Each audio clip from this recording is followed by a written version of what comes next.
Office has a new handle. It's at NPS Central Office. We do hope you like us and share with everyone. We do plan on using this site to post job openings, to share celebrations, or any other important news with the public. Katie Bedell and Eileen Taveras have had very helpful conversations with Florencia Rullo, who is the Public Relations Director for the town. So they have learned a little bit from her about how to manage a social media website, and they feel prepared and will be checking this site regularly. I have some great news about our busing situation. Our new bus driver passed her test, so she will be starting with us. I think next week she'll be doing some on-site training with Doug Smith, who is the one of our drivers, and he's the Cape Cod Collaborative Liaison. So there are still 2 other possible drivers in the pipeline, but for now this will really help us, especially with the Pulpus-Sconset route, which is the one route that tends to have to do a double route and be joined with another group of students, and it just means for a long bus ride. So this is going to really break things up. I think it'll be great.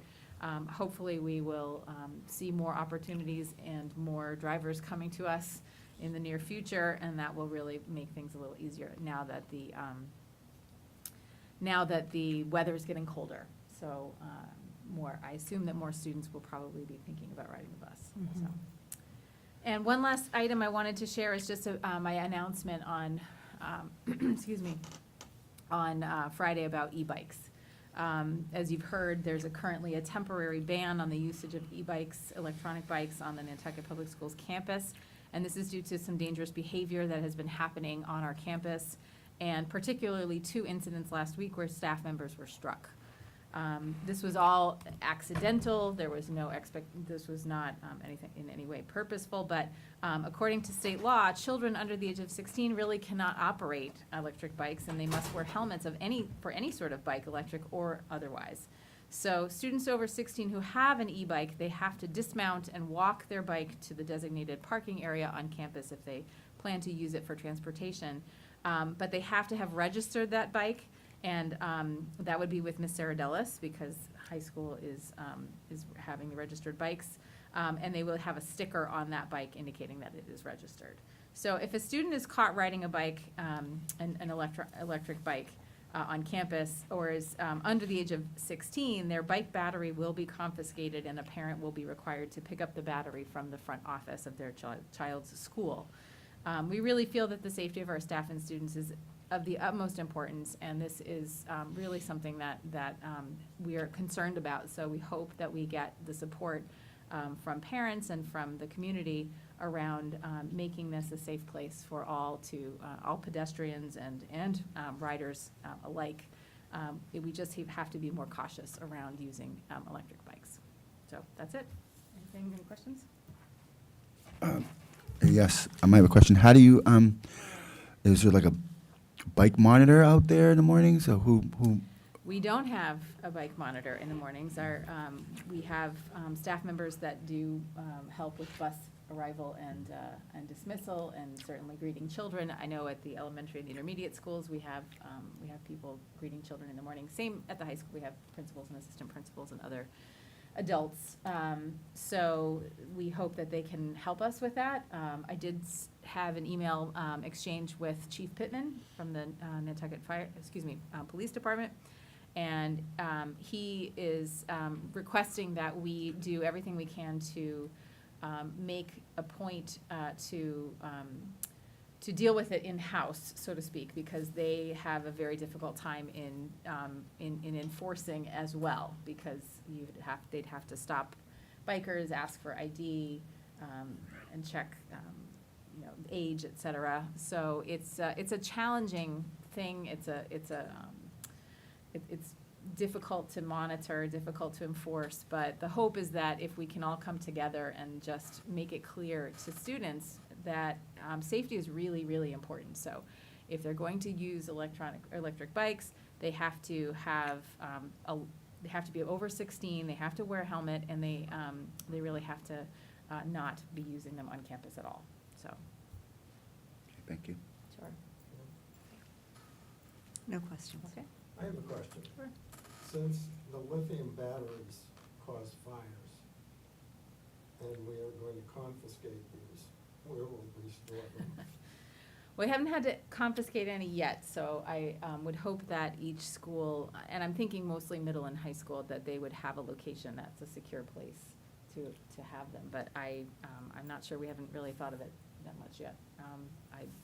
Both principals are here, but I'm not gonna put you on the spot for that. I think we'll have that conversation tomorrow to make a decision, so. Okay. Presentations and discussions of issues of interest in the committee. The federal grants update. Okay. Should we get Tony? Sure, we're gonna show it here so we can get up front.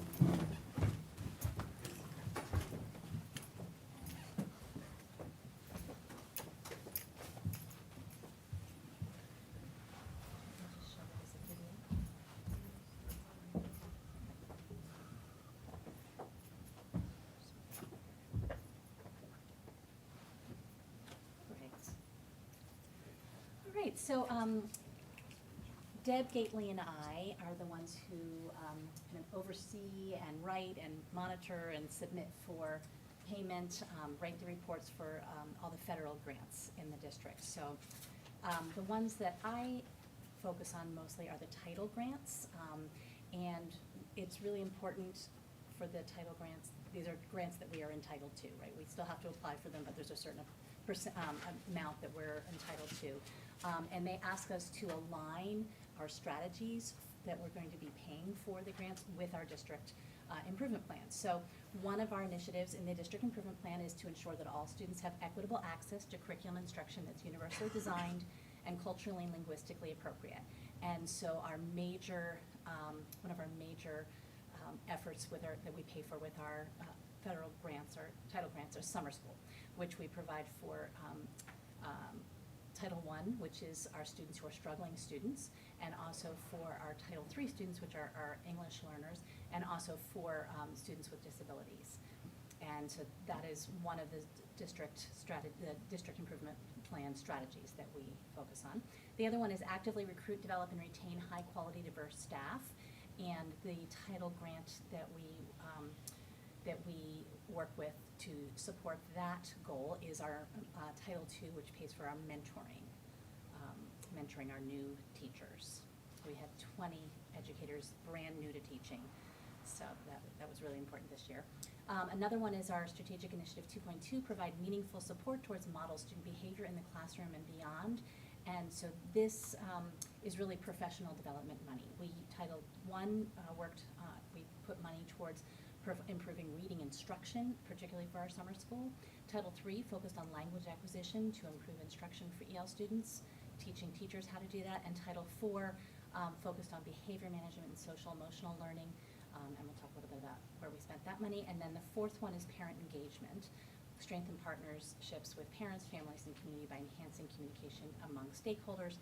And that especially was a strategic initiative that we supported with our Title III money.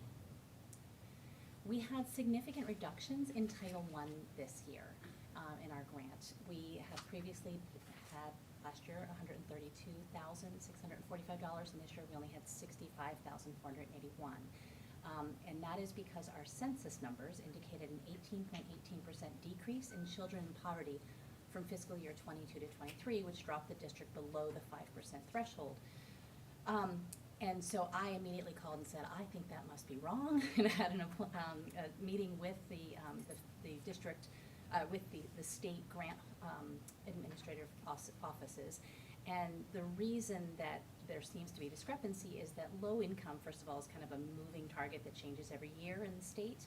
But the number of students identified as low income in Nantucket was 712 students out of 1681 overall, or 42% of our students were considered low income. But the federal calculations is based on federal census data, not on the state guidelines for what is considered to be low income. They also use data from the American Community Survey, which addresses income, family size, et cetera. And the federal definition of low income is $27,000 for a family of 4. it's much higher in Massachusetts, so more students are considered low income according to Massachusetts standards. There is a possibility of change in funding next year. We did discuss some of the reasons why our census numbers indicated that. It was the 2020 census, it was a politically fraught time.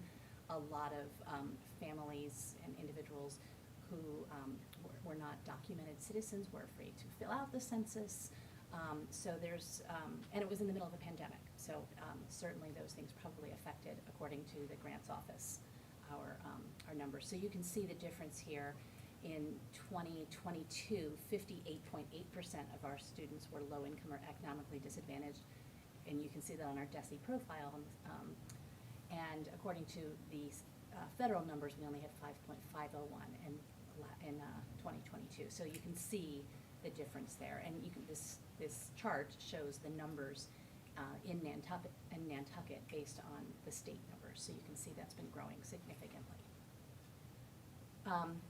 With the Title I, we're using the entire money in Title I for summer school coordinator, teachers, and TA stipends, and then a small part for supplies. Typically, we spend an additional $70,000 and put that toward the literacy specialist salary at NIS, so that will need to be covered by our budget this year.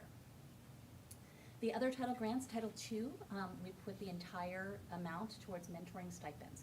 That's where we pay experienced teachers to mentor new teachers. So they put in their own time on that and work with them.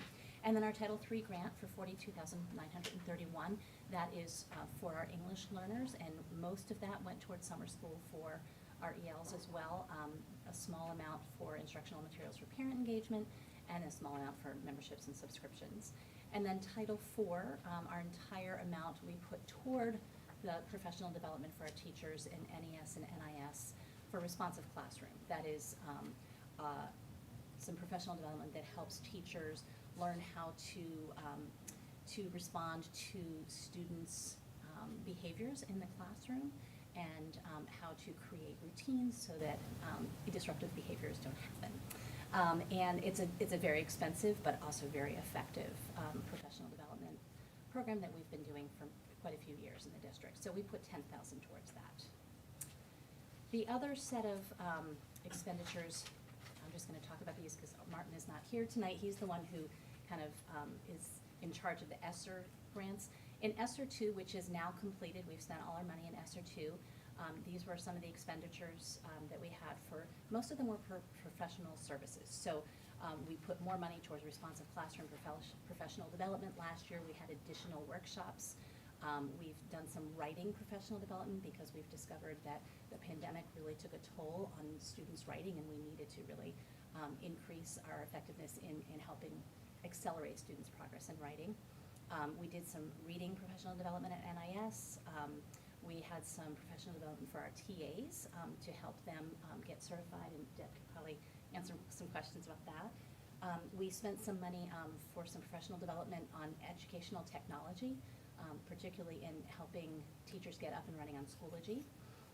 We spent some money on the DESA social emotional learning screener that we use in our schools, and some money on Teen Truth, which is some work that we do with our students in high school and having older students mentor younger students. We spent some money on diversity, equity, and inclusion professional development and a district leadership retreat with Tanji Reed Marshall. We spent $12,000 on new teacher training for and research for better teaching. This is something that we bring to our new teachers. And then we spent $25,000 on professional development on universal design for learning, which is one of our real pushes in the district to make sure that we are creating the situation so that all students can reach our expectations in the classrooms. And then other ESSER expenditures, we spent some money on summer school teachers as well because we wanted to have smaller classes and more students served by that. We spent some money on COVID substitutes. This was before this year, obviously, and some money on cleaning supplies. That also came out of ESSER 2. ESSER 3 is currently the last ESSER grant that we are working on, and this ESSER 3 required that each student must reserve at least 20% of ESSER 3 allocation to address learning loss. to use evidence-based interventions to address students' social, emotional, and academic needs, and particularly to service underserved student subgroups. So this is what we've spent so far on ESSER 3. We've spent some more money with Novak Consultants on professional development on universal design for learning. We've spent some money for a consultant to help us with math professional development coaching and a math committee that's been reviewing our math curriculum. We spent money on summer school professional development and coaching, some additional monies on professional development for diversity, equity, and inclusion, some reading software for our English learners, snacks for summer school students. They're with us for 4 hours and they get picked up from the bus and taken home on the bus, and that's a long day, so we have some money, we feed them while they're here. We also have money for stipends for summer school staff, stipends for our diversity, equity, and inclusion instructional leadership team, stipends for our education technology instructional leadership team. Those are teams of teachers who are committed to doing further education and then taking that education on that topic and sharing it with their schools. And then stipends for social studies curriculum review team last year. Questions about the title grants and the ESSER grants? Yes? Was there a comparable fall in, for example, Boston's Title I money? I don't know. I mean, I looked at the list of, and there were some towns that went up and their percentage went up and some went down. Based on the same 27,000? Based on the same 20, what do you mean? Well, you said 27,000 is the federal definition Yes. of low income. That is right, yep. So it just depended on their census, the census numbers that they had for their town and whether it went up, whether it was above or below the 5% threshold. And it may go up next year, because they take into account, in addition to the census, that other survey, the community needs survey. And we're right on the border. We were right on the border for a few years prior, just above 5%, and now we're just below 5%. Question? Yes, I have a question. How are the, how is it money, the stipends, how is that money, how is it split up? How do you dictate what gets, who gets what? With the stipends? Yes. For the instructional leadership teams, there are teachers who volunteer to be on that, and then there's a certain number of hours that they work and they're paid for their time. So it's, how many hours that's About usually? 35 hours, and I think the stipend is the same for each individual teacher. Yeah. It's around 5,000, 3,000, I can't remember. Not even, specifically. yeah, like 1,300, I think, is, Oh, it's even pretty low, less. I can't yeah. remember, but Yeah. Okay, thank you. the totals. Oh, the total, That's what I was yeah. thinking. No? No questions, thank you. None? Okay. All right, I'll hand it over to you. Thanks. Within the Department of Special Services, I just have to use this oh for- yeah, that's use this. perfect. So within the Department of Special Services, we again encompass special education as well as student support / guidance and social emotional. Within the largest grants that the office maintains or I maintain are the IDEA federal entitlement grants, and these come from the federal government. And looking at this specifically for students with disabilities, to maintain programming and equity among special education students, that they're getting the same services that other students are getting. And I am very much paraphrasing and saying that you all can read what is written there. And again, it's assessing and ensuring the effectiveness of education of students with disabilities. So I wanted to take a moment just to make a comparison between our federal grant allocations for FY22, which was the previous school year, as compared to this school year. We did not face a reduction in funding from our largest federal grant, but we did face a reduction in the fact that the federal government stopped giving money under what's called the American Rescue Plan, so the ARP grants.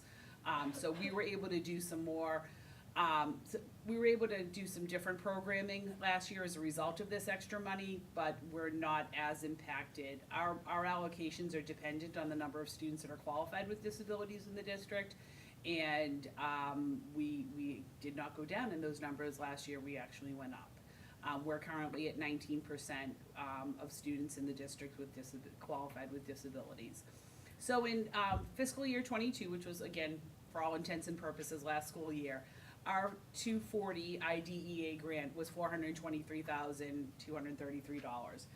And that was primarily allocated for professional salaries and supplies, and when I speak about this year's allocations, it will break down what those salaries were. But then also, we had an IEP study group that we funded last year that informed the IEP management program that we have purchased, that we'll be implementing later on this school year. We'll be switching that around. The rescue plan money of $102,382, we were able to fund our ESY coordinator for the summer, a bilingual school psychologist, an out-of-district special education coordinator, the bilingual speech and language pathologist, and our consultant from Landmark School, which is our consultant for our language-based learning disabilities program. What I want to clarify here is that the money from the 252 IDEA grant was actually absorbed into the budget for this fiscal year, because those stipends that were given to the school psychologist, bilingual, the out-of-district special ed coordinator, and the bilingual speech and language pathologist were absorbed into the salaries. So we didn't lose anything in that process. We just happened to have the money elsewhere from last year. We also have 2 federal early childhood grants, and the 262 from last school year, $9,236. We use that, it's about a third to maybe a little bit less than a third of the salary for a pre-K teaching assistant. And then our rescue plan funds from last year, which was a little over $9,500, we purchased the Learning Without Tears consumable materials for the pre-K classrooms.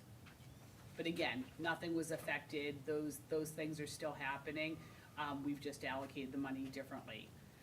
So again, our largest grant that funds our department is the 240 grant at $464,804. $197,037 is for professional salaries. We fund an occupational therapist, the grade 3 intensive support teacher at NIS, and then we have 3 teachers in the school district for about 20% of their coverage provide private school services. So when students from Nantucket New School and Nantucket Lighthouse School come to the district, those teachers who are teaching them at that time are funded that way as part of their salary. And then that money also covers partial wages for our extended school year program. Please understand that we also have money in our budget for extended school year from the regular district funded budget. This is in addition through the grant. Additionally, we pay for 4 teaching assistants in the district out of this grant, and I wanted to just loop back within the grant funding for our teachers that we fund. We're also paying retirement, the MTRS, and Medicare, and all of those taxes that we have to configure into the grant funding. The contractual services in our grant this year for $72,000, I just wanted to explain a little bit about this. This was very exact for a reason. For the past 3 years, the district has been found significantly disproportionate in the qualification of students with disabilities, primarily in 2 categories. Hispanic Latino students with communication disabilities, and African American Black students with intellectual disabilities. We are required from the state and federal government funding to allocate 15% of our funding to address significant disproportionality. So within that, we have allocated this money for the foundations training for grade 3 at NIS. We're continuing to fund our Landmark consultant that I previously mentioned that works with NIS, CPS, and NHS. We're doing a behavioral consultant who is working directly with the options program at NIS and CPS.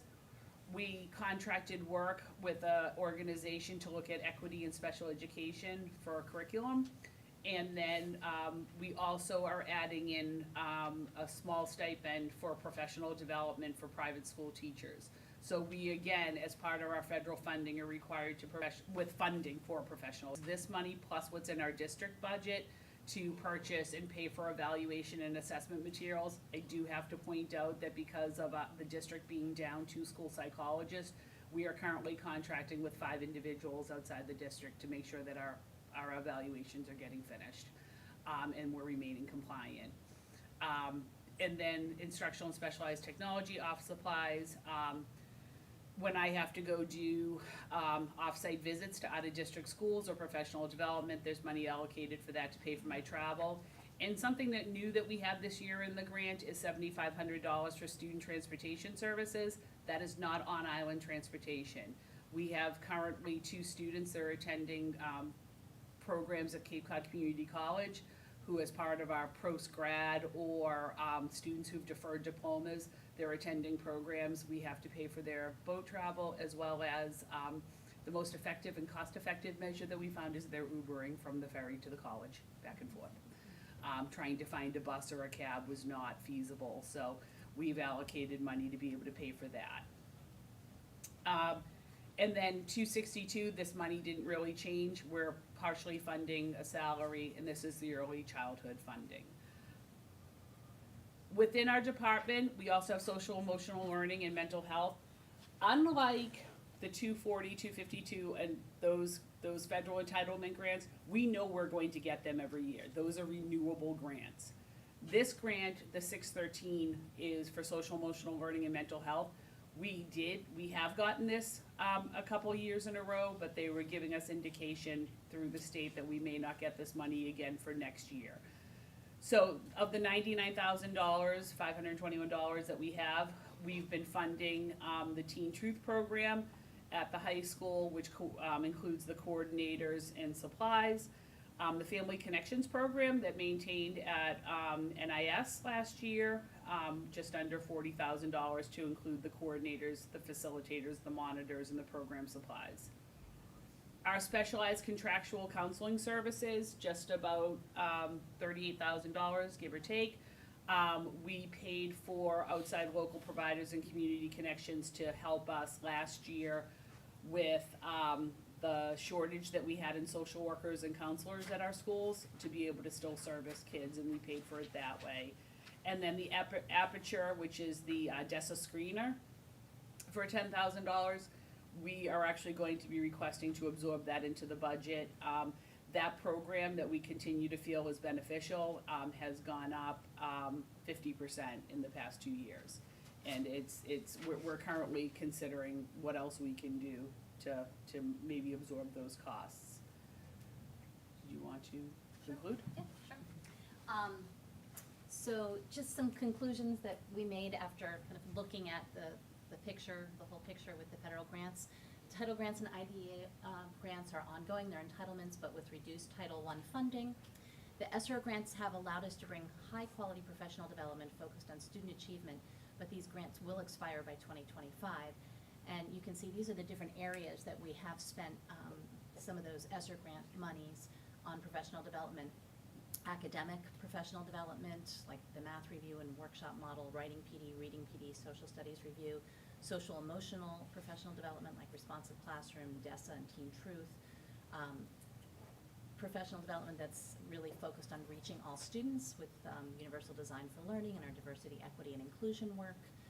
Our extended learning opportunities, particularly our summer school and all the expenses that go along with that. And then educational technology and mentoring new teachers. We really don't want to lose the momentum with the really good work that has been done with professional development.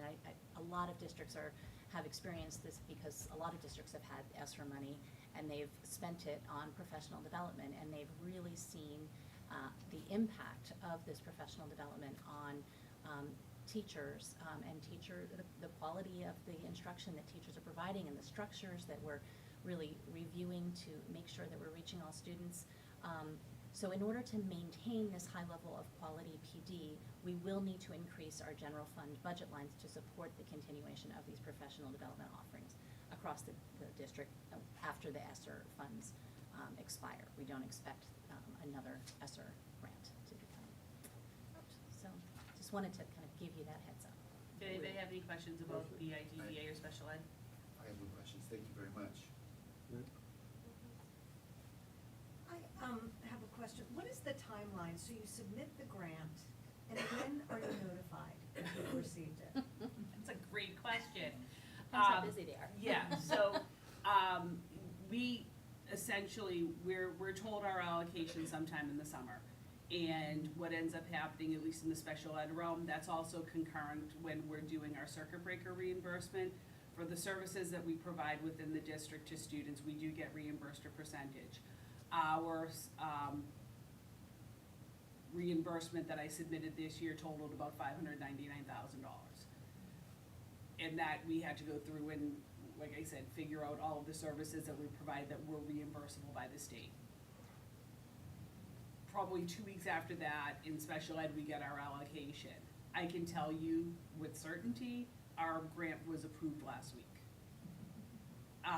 And that had largely to do with the fact that the state requires you to do the formulas, and because 70% of the, $72,000, 15% of the 240 grant had to be allocated to significant disproportionality, there's a separate plan that you have to write, and our plan has shifted somewhat over the past few months, and the plan had to be rewritten, and then it had to be rewritten again, and then it had to be rewritten again. So we finally got it approved, and just like I said, the good part about it is that we've maintained a level budget within the district, so that even though I had started spending the money for the grant, we just draw it down every month, and that money gets reimbursed. So we're able to still sustain our programming, because we started on day one, for instance, with our outside evaluators, we started on day one in bringing them in from other places, because we have one school psychologist on staff for our students right now. Thank It's a you. little bit Yep. different with the title grants. I don't have to apply for all the circuit breaker reimbursements, so I don't have that to deal with. I was able to get it done like the first week of September this year. And so we were able to get the funding immediately, and then it's a complicated process, but we have to apply for it every month, for like 10% of it every month, and they send it to you every month. It's Thank you. unnecessarily complicated, Mhm, but. mhm. What was the circuit breaker percentage? In terms of, so within, The reimbursement for? yeah, so we submit claims totaling $599,000, and what that's based on is, so for students that have paraprofessional, TA support in their IEP, or, that require, extra equipment or medical need, the state has a formula that they follow with that the higher level need student, the more we get back in reimbursement, but you have to qualify all of it on the IEP. And one of the things that we're working on in our department is that we lost out on money because certain IEPs weren't written the way they were supposed to be, and there was no evidence. We do get reimbursed at our highest percentage for our out-of-district students, because those are the biggest ticket items. We're spending anywhere from $150,000 to $200,000 on a student being out of district. And so we also get reimbursed for the funding that gets allocated for their transportation. So if a student comes home and we pay for their transportation, rental car, so on and so forth, we get reimbursed for that. But that's a floating percentage? It is. Yeah, it depends on the individual student, what their individual level of need is, and what services they get. I'm happy to give you the breakdown of it, I just don't have it off the top of my head right now, because that is why it takes, I make light of it, but when I do circuit breaker, I basically shut down, and I put black paper on the window of my office, no one knows that I'm in there. I have 9 million pieces of paper around me, and that's how we were able to get that funding to be reimbursed. Thank you. You're welcome. Any other questions? Yes, sir. Thank you. All right, thanks very much. Thank you both.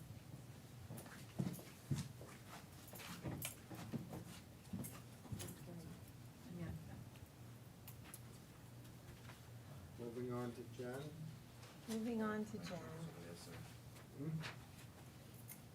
So normally at this time of year, I would be kind of giving an overview of what I have spent money on and what I'm going to spend money on, but there are a couple of things that are kind of important in what we're doing right now. So we switched it up and I made the report similar to the one that you would normally get at year end. And I'll cover a couple of those things.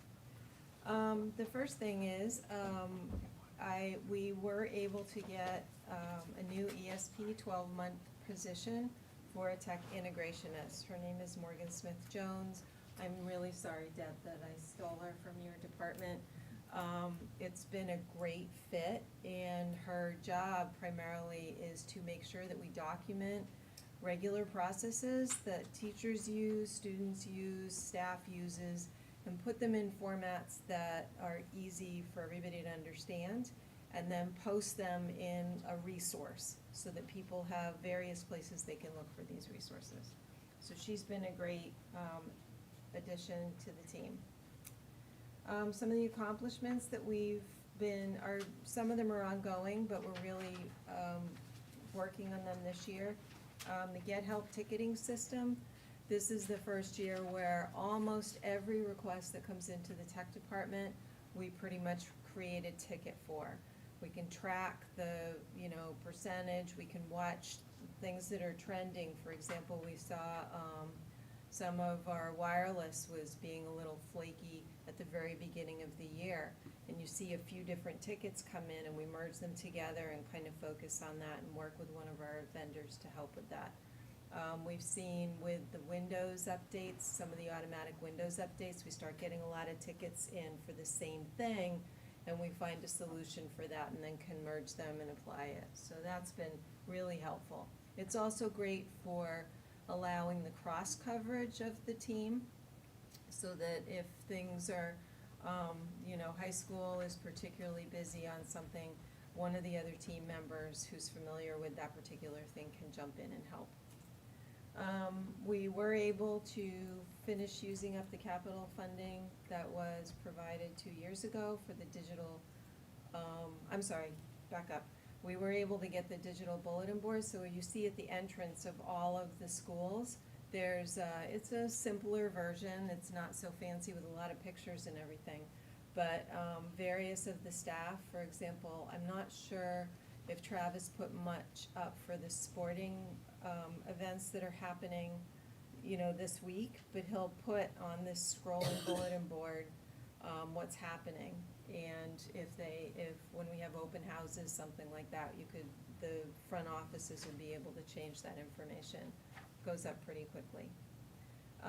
E-rate, I understand what everybody goes through with applying for these grants. E-rate is really complicated, and the Emergency Connectivity Fund, which was created at the tail end of the ESSER funds. So E-rate is for getting students all over the country on the internet. The Emergency Connectivity Fund used some of that leftover funding, this is my understanding, from ESSER and from COVID to fund connectivity. It was in 3 passes, and the last one happened last October. They opened it up for 20 days. We were able to apply for Chromebooks for 2nd grade, 3rd grade, and 5th grade that we were able to roll out this year. And we're also, we applied for a reimbursement for the Chromebooks that we had purchased in July of '21 for the then 3rd graders. Those Chromebooks have moved up to 4th grade. So, and this will be important, kind of looking a little later at how I'm trying to plan out how the funding goes every year and how I project that out. So the emergency connectivity funding has been amazing, and I'm so thankful for it. The students, especially at NIS, would be working on 5- and 6-year-old devices if we had not received that funding, okay? When that funding came in and with the replacement of all these devices, we've really kind of formalized our recycling program. We're working with one of the vendors that we get parts from, and they will take the Chromebooks, recycle them properly, and then they give us money for each one of those Chromebooks depending on the condition that they're in, and put that onto our account so then we can order parts that we need and just charge against our account on their side, so. And then we're again recommitting to having a tech in each school. We are blending that a little bit, for example, at the elementary schools, as I call them. David Evans, who came on board last winter, he is handling most of the hardware for NES and NIS, whereas Marina Bencheva, she is handling all of the clever apps and the iPads. She handles all of that for all of the schools. So we're doing some cross-training that way. This is an example of the ticketing system. It's a screenshot that I took last week. So gives you an idea of what the unassigned tickets are, what exactly is happening. I actually have 37 open tickets because I'm using the ticketing system as kind of a mini project management, so I, don't forget about things. We were up to, I don't remember, Beth, was it over 250, I think, within the first 2 weeks of the year? So we've been slowly chipping away at that. This is the, one of the screens for our line-wise system. I think you may remember last year we replaced our Barracuda web filtering and the GoGuardian Teacher with one system, 1/3 less the cost of those systems, and we were able to combine everything together along with giving classroom management tools that are pretty slick. So this is the system, this is one of the dashboards that you would see the kind of red flags that are being sent out, and just some of the transfer rates, the most used sites, that kind of thing. I wanna, because we're talking about the web and stuff, I just wanna touch very briefly, not my whole cybersecurity training, but I just wanted to go over some of the guidelines that we have to meet. And I won't spend too much time on it. SIP is the Children's Internet Protection Act. It was enacted by Congress in 2000. FERPA is the big one that schools have to make sure that all our vendors are in compliance. It's the Family Education Rights and Privacy Act. It was created by the Department of Education, and that's what requires us to protect all student records and require that the vendors we use are protecting student records. And then COPA is the Children's Online Privacy Protection Rule. That was created by the Federal Trade Commission, and that makes companies, it says that companies need to be responsible in communicating with children under 13. And if they're gonna communicate with children under 13, they have to notify the parents. That's why we all, when we go on a website or create a login, all that stuff that you sign that not all of us read all the time, it's saying that we're over 13 and we can make those decisions. We make use of a service from, the company's called the Tech Cooperative, and what it does is work with the Student Data Privacy Consortium as a clearinghouse to keep track of all these vendors and whether or not they're in compliance with those rules. And the last part of the kind of cybersecurity social media training that I generally go over with the teachers is making sure that teachers especially are communicating out to students, out to parents, and because very few people have the ability to be monitoring everything all the time, monitoring conversations, that we make sure that these conversations are going back and forth between the teacher and the students, the teacher and the parents, but not between students and not between parents.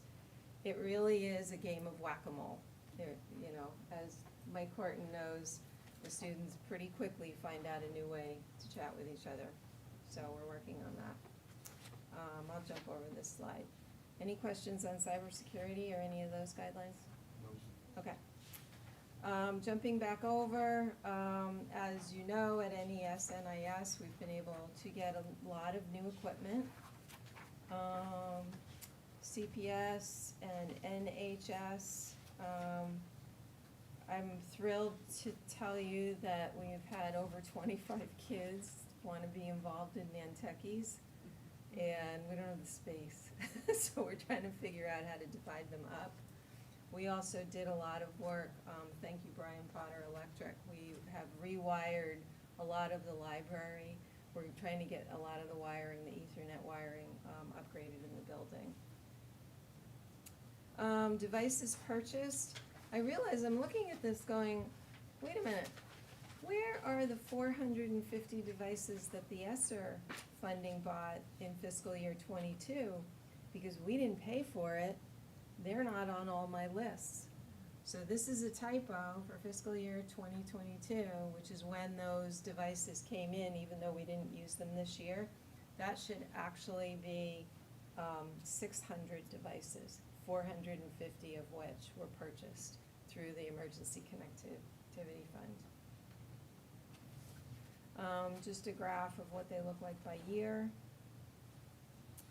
And then administrative functions, we haven't added a whole lot new. We are trying to get really good at using the tools that we have and growing all of the use of the features that they have. We did just get certified for SIMS, by the way. And then this is a new spreadsheet that you guys haven't really seen before. I have done this kind of projection for our virtual environments and our servers, some of the more expensive equipment that take quite a bit of time to burn in, get installed, work with a vendor on getting it here. Now that we are completely one-to-one, we have an iPad for every child, pre-KK, first grade, Chromebooks, second grade to 12th grade, and we're hoping that either at the end of this school year and or the beginning of next school year, we will have laptops for juniors and seniors, Windows laptops, so they're going out into the workforce and or off to college, understanding even additional operating system.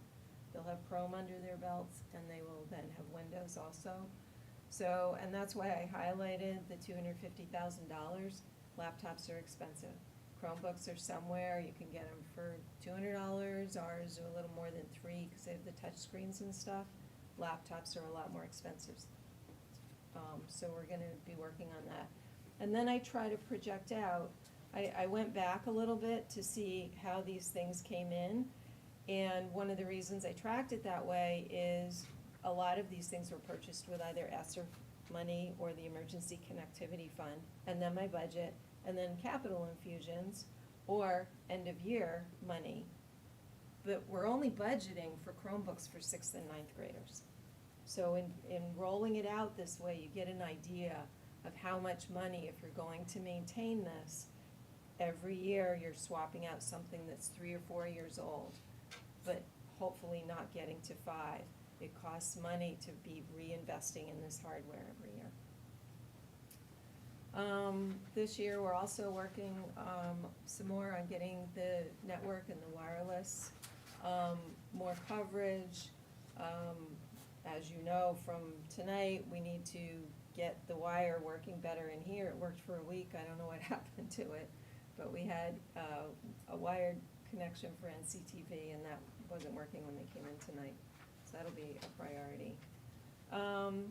The training tools for the teachers, Morgan's working fast and furious on those, and as soon as the instructional leadership teams get up to speed, she'll be working with those teams and or any group at any time. She's happy to participate, and she'll video or she'll record things and then go back and dissect that and create it into really nice visual tools and videos, that kind of thing. That's it. Any questions? Cover everything. This is sort of a sidebar question, and I don't mean to throw it at you, but it just occurred to me. When I was here a few, I guess it was last month, the light board went out. Mm-hmm. Whose responsibility is maintaining that? It's a terrible question, I'm sorry to ask it, but I'm just curious. There's a little bit of history in that. Bob Thompson, who was an amazing, amazing resource for the school for many, many years. Recently passed away. What you know, I'm so sad for the loss of that resource. He was paid by the facilities department. He worked on the whole network for the school, which is under tech. He it was amazing. Since he left, we've been trying to figure this all out. So tech has been trying to cover the auditorium and the functions there, but it's hard to get up to speed with something that you just aren't doing every day. Then we had some issues. What happened with the mixer board was the air conditioning, the condensation up in that really high ceiling in the auditorium, it was dripping, and we literally came in one day and we're like, why is this wet? Oh my God, it's the mixer board, and you picked it up and there was water. So we're not sure when the newer one blew, but we have an old one in place. We have a list of, we want to get new tables, plastic covers that are custom made, and we can lock things in, that kind of thing. We just have been working on this in the last week, so I'm hopeful that within the next couple of weeks we'll get everything ordered and start getting that up. But we're talking, Beth and I are talking extensively about how do we take these pieces and work it best with the people that we have here. So we're also, we're talking about getting, what would you call it, Beth, temporary employees or that kind of thing, people who might be interested in coming in and working. For example, we had Jen Raybold's son actually came in. He did a wonderful job of getting the lighting system back on track and then documenting everything for us. So, that kind of thing, get a couple of people that would be interested in doing that. Great, thank you. You're welcome. Thank you very much. Okay.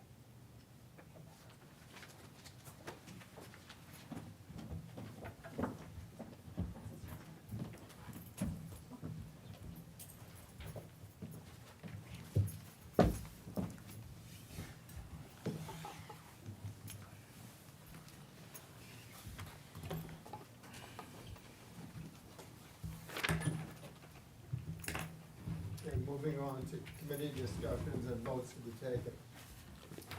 Motion to approve the meeting minutes of October 4th. So moved.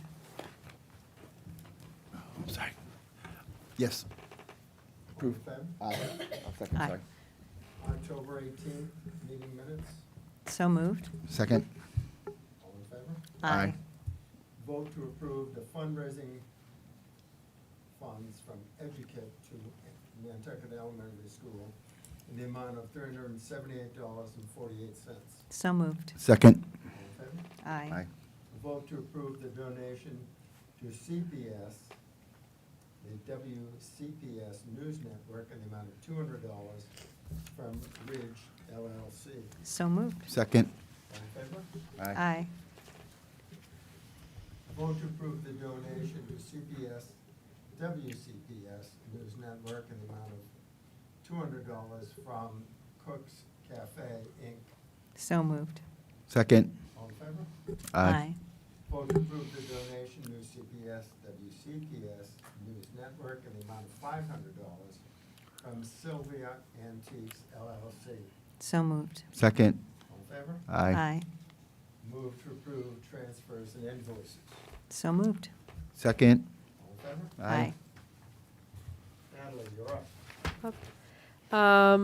Couple things going on this week. The Teen Truth Mentoring Program that I talked about last time, which was adopted by Nantucket High School last year, started off last week. We had a whole school assembly with someone from the Teen Truth program that came to talk to us, which was really great. And then there was the separate training for just the coaches. And then some stuff for sports. We had a total of 10 teams travel to Martha's Vineyard this Saturday, as well as many spectators for a day of games. And then the volleyball team is headed to district playoffs on Thursday of this week. And then football has one more home game on Saturday. And then the Best Buddies program, which is a national organization that pairs regular education students with special education students for socialization, was adopted by Nantucket. And there's more information to come about that and the different events. And then seniors and their families are hard at work on December Delight, which is the annual senior class fundraiser. It's going to be December 10th from 9 to 3 here at the high school. And then the homecoming week went very well with the seniors winning first place for all the activities, which is great. And then the drama club is still hard at work on the production, which is going to go up November 18th at 6 p.m., run November 19th at 6 p.m., and then a matinee November 20th at 2 p.m. But I think that's it. I will say, having gone to Martha's Vineyard, which leaves a bad taste in my mouth, but Yeah. our team did very, very well. We didn't win the varsity football game by 1 point. Yeah. But CPS was unbeatable. Wow. And the JVs crushed the Grapes. Yeah. We also had varsity field hockey won. Girls and boys varsity soccer did not. And I'm trying to think what else I missed. I was circling around the fields. I had 4.5 miles in. There was a lot going on. Yeah. May I add one thing? This information came after Natalie and I had a chance to talk, but the field hockey team is also in district play on Sunday. Congratulations. That's great. Wonderful. Sure is. Okay, the agenda for the next meeting. Yes, so at our next meeting, we will review the MASC, MASS conference. Several of us are going, Katie Bedell, our school committee clerk, myself, Dr. Lepre. So we will share a little bit about what we learn at that conference, which is this week, tomorrow through Saturday. We will do a full report of the MCAS 2022 reports and results, and include also some accountability, although the accountability is still a little bit under, I want to say scrutiny, because it's, there hasn't been a true comparison with 2021 data because it was a modified exam.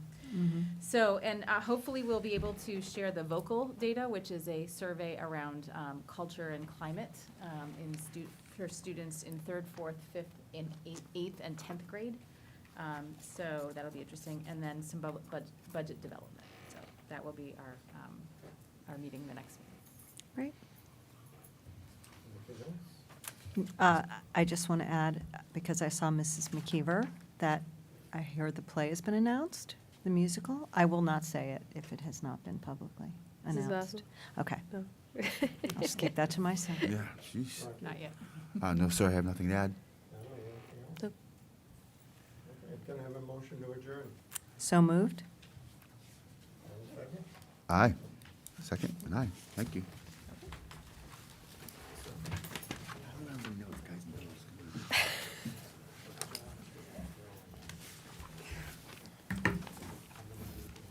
Did anybody know that? I didn't say that into the microphone, did I? Thank you. Have a good trip, guys.